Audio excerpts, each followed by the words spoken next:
tym odcinku powiem Wam, na co zwrócić uwagę przed każdą jazdą, niezależnie czy jeździsz w motocrossie, czy bawisz się w amatorskie enduro.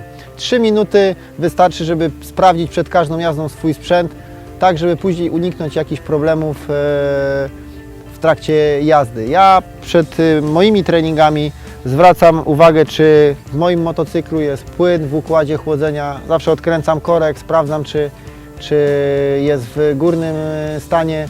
Jeżeli brakuje, to zawsze tam te 50 ml czy tam 100 ml dolewam. Szczególnie to jest wymagane w motocyklach, kiedy jeździ się na przykład w górach albo kiedy długo motocykl stoi na postoju.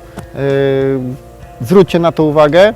Ja też pilnuję, czy jest olej w silniku, tam jest zawsze takie okienko, bądź też w niektórych motocyklach jest tak zwany bagnet.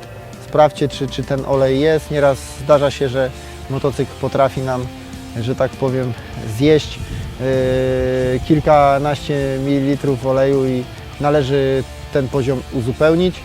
Przed każdą jazdą również sprawdzam, czy moje szprychy są dobrze naciągnięte, są duże przeciążenia, w związku z tym takie rzeczy się potrafią zdarzyć, że gdzieś przy dużych skokach te szprychy się naciągają, więc zwróćcie na to uwagę, czy one mają dobry stan napięcia.